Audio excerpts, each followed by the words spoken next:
हाथरस में जो सिकंदरा राव में भगदड़ मची है, अखिलेश यादव का इसमें बयान आया है और वो कह रहे हैं कि इसमें बाबा जी की नाकामी है। क्या ये बहुत दुखद घटना है, दुर्भाग्यपूर्ण घटना है। इस दुखद घटना और दुर्भाग्यपूर्ण घटना पर जिस तरह की बयानबाजी की जा रही है, ये बयानबाजी और भी दुर्भाग्यपूर्ण है। जो लोग ब्रह्मांड में सदा ही जय जयकार के नारे लगा करके मंच पर अब तक ऐसे बाबाओं को प्रोत्साहित करते रहे, वो आ जाकर के सवाल पूछ रहे हैं। अपने दामन में जाकर झांक करके देखें कि कैसे उनकी सरकार के कार्यकाल में किस प्रकार से सरकारी लापरवाही, उपेक्षा के कारण जवाहर बाग में 2 जून 2016 को क्या हुआ था।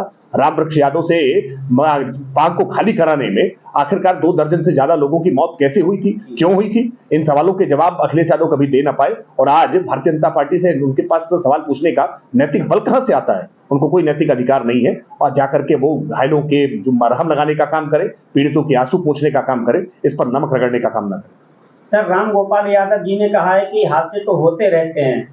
क्या समाजवादी पार्टी की ये फितरत है। समाजवादी पार्टी इस प्रकार के अभ्यासता अपराध को हमेशा प्रोत्साहित करने का काम करती है। उनके यहाँ निठारी का कांड हो जाता है तो शिवपाल यादव बयान देते हैं कि ऐसी छोटी मोटी घटनाएं होती रहती हैं। इतनी बड़ी संख्या में लोगों को हादसे में जान गंवानी पड़ती है, उस पर भी इतना संवेदनहीन बयान राम गोपाल यादव जी का, ये इनकी पार्टी की फितरत है। इनकी पार्टी ने ऐसे मुद्दों को हमेशा इसी लाइटर मोड पर देखने का काम किया है, वो सतही टिप्पणियां हमेशा करते रहे।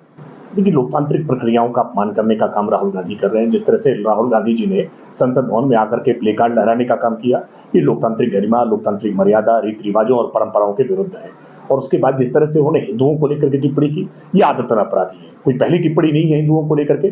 सनातन का अपमान करना हो, हिंदू देवी देवताओं का अपमान करना हो, धर्म ग्रंथों का अपमान करना हो, लगातार इस तरह की टिप्पणी, सनातन के ऊपर अपमान करने की टिप्पणियां, ये इंडिया अलायंस का एक एजेंडे का हिस्सा है और उसी एजेंडे के हिस्से के तहत राहुल गांधी ने फिर हिंदुओं को अपमानित करने का प्रयास किया है और इसका खामियाजा पूरे अलायंस को भुगतना पड़ेगा। किस तरह की कार्रवाई होनी चाहिए राहुल गांधी पर और क्या किस तरह की कार्रवाई कार्यालय के द्वारा या पार्टी के द्वारा की जा रही है? देखिए, विधि की अदालत में जो कार्रवाई होनी होगी, निश्चित तौर पर बहुत सारी शिकायतें अलग अलग थाना क्षेत्रों में, राज्यों में इसको लेकर के दर्ज कराई गई है, वो विधि की अदालत में होगी। लेकिन जनता की अदालत में इसको लेकर के एक तीखी प्रतिक्रिया है और जनता की अदालत में इसको लेकर के कार्रवाई होगी, क्योंकि आप किसी के मत, मजहब, विचार, संप्रदाय को अगर ठेस पहुंचाने का प्रयास करते हैं तो ये जनता स्वीकार नहीं करेगी। इसका खामियाजा आपको भुगतना पड़ेगा।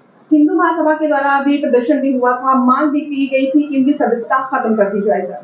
देखिए, जब भी किसी की भावनाओं को ठेस पहुंचती है तो निश्चित तौर पर उसकी प्रतिक्रिया आती है और राहुल गांधी तो पहले भी बेफिजूल की बयानबाजी करने के मामले में एक बार पहले भी सजायाफ्ता हो चुके हैं। कोर्ट के द्वारा उनको सजा मिल चुकी है, उनकी संसद की सदस्यता जा चुकी है, लेकिन वो आदतन अपराधी है। वो है कि मानते ही नहीं है, वो लगातार इस तरह की घटनाएं करने का काम कर रहे हैं और ऐसे अभ्यासता अपराधी के खिलाफ निश्चित तौर पर एक कठोर कार्रवाई होनी चाहिए, जिसकी नजीर बननी चाहिए। किसी को भी उल जरूर बयान जो भी मुंह में आए कुछ भी बक देने की छूट नहीं हो सकती।